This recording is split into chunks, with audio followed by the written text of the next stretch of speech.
আসসালামু আলাইকুম, welcome back to my channel. আমি আজকে আপনাদের সাথে শেয়ার করব শীতের ফুলকপি দিয়ে মজাদার ফুলকপির রোস্ট। ফুলকপির রোস্ট খেতে কতটা মজার হয় যারা খেয়েছেন তারা তো অবশ্যই জানেন, আর যারা এখনও খাননি তারা তো বলবেন যে ফুলকপির রোস্ট আবার কেমন মজার হয়। অবশ্যই বাসায় একবার হলেও ট্রাই করে দেখবেন, তাহলে বুঝতে পারবেন ফুলকপির রোস্ট খেতে কতটা মজার হয়। তো আশা করছি আমার আজকের এই রেসিপিটি আপনাদের কাছে খুব ভালো লাগবে। যদি ভালো লাগে তাহলে অবশ্যই একটি লাইক দিয়ে পুরো ভিডিওটি কন্টিনিউ করবেন প্লিজ। ফুলকপির রোস্ট তৈরি করার জন্যে আমি এখানে মাঝারি সাইজের একটি ফুলকপি নিয়েছি।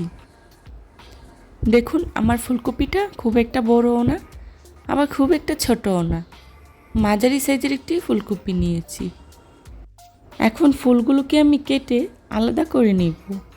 আর ফুলকপির রোস্ট তৈরি করতে হলে অবশ্যই মাঝারি সাইজের ফুলকপি নেবেন, কারণ বড় সাইজের ফুলকপি নিলে ফুলকপির ফুলগুলো বড় বড় হয় আর ভেঙে যাওয়ার সম্ভাবনা থাকে। তাই মাঝারি সাইজের ফুলকপি দিয়ে ফুলকপির রোস্ট তৈরি করলে ভেঙেও যায় না, আবার খেতেও খুবই ভালো লাগে। দেখুন আমি ফুলকপিটাকে কিভাবে কেটে নিচ্ছি। এভাবে আমি ফুলকপিটাকে কেটে নিয়েছি। দেখুন আমি কি সাইজে কেটে নিয়েছি। এখন একটি সার্ভিং বোলে হালকা কুসুম গরম পানিতে ফুলকপিগুলোকে আমি 10 মিনিট ভিজিয়ে রাখব। এতে করে এর ভিতরে থাকা পোকাগুলো বেরিয়ে আসবে। অন্যদিকে ফুলকপির রোস্ট তৈরি করতে যে উপকরণগুলো লাগছে চলুন এক নজর দেখে নিই।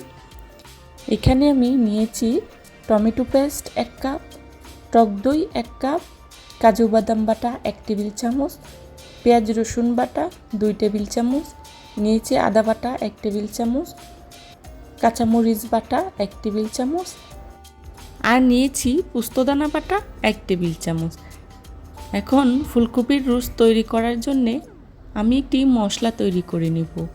এর জন্যে নিয়েছি 1 কাপ টমেটো পেস্ট, এর মধ্যেই দিয়ে দিচ্ছি কাজু বাদাম বাটা 1 টেবিল চামচ, পোস্তদানা বাটা 1 টেবিল চামচ, কাঁচামরিচ বাটা 1 টেবিল চামচ, আর দিয়ে দিচ্ছি 2 চা চামচ লাল মরিচের গুঁড়া, 1 চা চামচ হলুদের গুঁড়া, 1 চা চামচ ধনিয়া গুঁড়া। এখন সবগুলো উপকরণ আমি একসাথে ভালো করে মিক্স করে নেব। এখানে আপনারা ঝালটা যে যতটুকু খাবেন সেই পরিমাণে রাখবেন। আমার কাছে মনে হয়েছে ফুলকপির রোস্টটা একটু ঝাল হলে ভালো হয়, তাই আমি ঝালের পরিমাণটা একটু বেশিই দিয়েছি। আমার মশলাটা তৈরি হয়ে গিয়েছে, এখন এক সাইডে রেখে দেব। এদিকে ফুলকপিগুলোকে আমি ভালো করে ধুয়ে পরিষ্কার করে নিয়েছি। এখন চুলায় একটি প্যান বসিয়ে দিয়ে দিচ্ছি বাটার 100 গ্রাম। আপনারা চাইলে এই ফুলকপির রোস্টটা রান্নার রেগুলার তেল দিয়ে তৈরি করে নিতে পারেন, কিন্তু বাটার দিয়ে তৈরি করলে খেতে খুবই ভালো লাগে। চেষ্টা করবেন বাটার দিয়ে তৈরি করার জন্যে। বাটারটা যখন গরম হয়ে আসছে তখন এর মধ্যে দিয়ে দিচ্ছি ফুলকপিগুলো। এখন ফুলকপিগুলোকে আমি ভালো করে বাটারের সাথে ভেজে নেব। এখন এর মধ্যে দিয়ে দিচ্ছি লবণ 1 চা চামচ। লবণ দিয়ে ফুলকপিটাকে আমি ভালো করে ভেজে নেব, এতে করে ফুলকপিটা অনেকটাই সিদ্ধ হয়ে আসবে। আমার ফুলকপিটা ভাজা হয়ে গিয়েছে, এখন চুলা থেকে নামিয়ে নিব। দেখুন আমি ফুলকপিটাকে হালকা লাল লাল করে ভেজে নিয়েছি।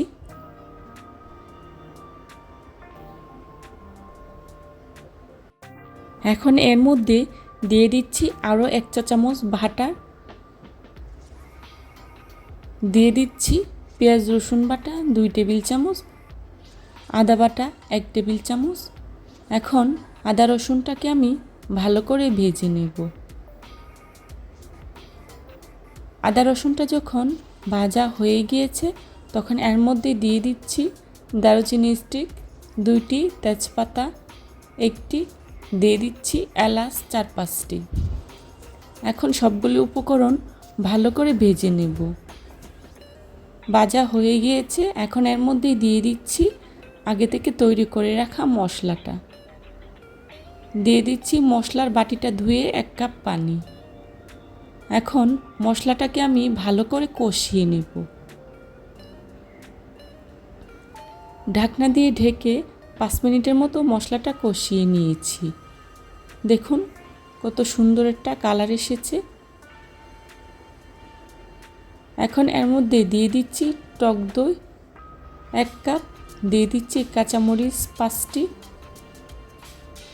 এখন আবারও কিছুক্ষণ মশলাটা ভালো করে কষিয়ে নেব। মশলাটা কষানো হয়ে গিয়েছে, দেখুন উপরে তেলটা বেশি উঠেছে। এখন এর মধ্যে দিয়ে দিচ্ছি আগে থেকে ভেজে রাখা ফুলকপিগুলো দিয়ে ভালো করে নেড়ে চেড়ে মশলার সাথে মিশিয়ে নেব। তারপর ঢাকনা দিয়ে ঢেকে 5 মিনিটের মতো কষিয়ে নেব। ফিরে এলাম 5 মিনিট পর। আমার ফুলকপিগুলো কষানো হয়ে গিয়েছে। এখন এর মধ্যে দিয়ে দিচ্ছি পানি 1 কাপ। এখানে আমি এক্সট্রা কোনো লবণ ব্যবহার করিনি, ফুলকপিটা ভাজার সময় যে লবণ দিয়েছিলাম সেটাতেই হয়ে গিয়েছে। ঝোলটা যখন মাখো মাখো হয়ে আসবে তখনই চুলা থেকে নামিয়ে নেব। হয়ে গিয়েছে আমার মজাদার ফুলকপির রোস্ট। দেখুন ঝোলটা কতটা মাখো মাখো হয়ে এসেছে। এখন চুলা থেকে নামিয়ে পরিবেশন করব। আমার আজকের এই রেসিপিটি যদি আপনাদের কাছে ভালো লেগে থাকে তাহলে অবশ্যই লাইক, কমেন্ট, শেয়ার এবং সাবস্ক্রাইব করে পাশে থাকা বেল আইকনটি অন করে দিবেন, যাতে করে আমি ভিডিও ছাড়ার সাথে সাথেই আপনাদের কাছে নোটিফিকেশন পৌঁছে যায়। আপনাদের একটি লাইক এবং একটি কমেন্টস আমাকে নতুন নতুন কন্টেন্ট তৈরি করতে অনেক উৎসাহ যোগায়। আমি একটি সার্ভিং ডিশে সার্ভ করে নিয়েছি। দেখুন ফুলকপির রোস্টটা দেখতে কতটা সুন্দর হয়েছে, খেতেও কিন্তু লোভনীয় হয়েছিল। রেসিপি ভালো লাগলে বাসায় একবার হলেও ট্রাই করে দেখবেন, আর কেমন হয়েছে আমাকে কমেন্টস করে জানাবেন। চেষ্টা করেছি বরাবরের মতো খুবই সহজভাবে আজকের এই রেসিপিটি আপনাদের সাথে শেয়ার করার জন্যে। আশা করছি আমার আজকের এই রেসিপিটি আপনাদের কাছে খুবই ভালো লাগবে। এ ধরনের সব ঘরোয়া এবং মজার মজার রেসিপি পেতে আমার চ্যানেলটি ভিজিট করে আসবেন প্লিজ। পরবর্তী রেসিপি দেখার আমন্ত্রণ জানিয়ে আজকের মতো এখানেই বিদায় নিচ্ছি। সবাই ভালো থাকবেন, সুস্থ থাকবেন। আল্লাহ হাফেজ। আসসালামু আলাইকুম।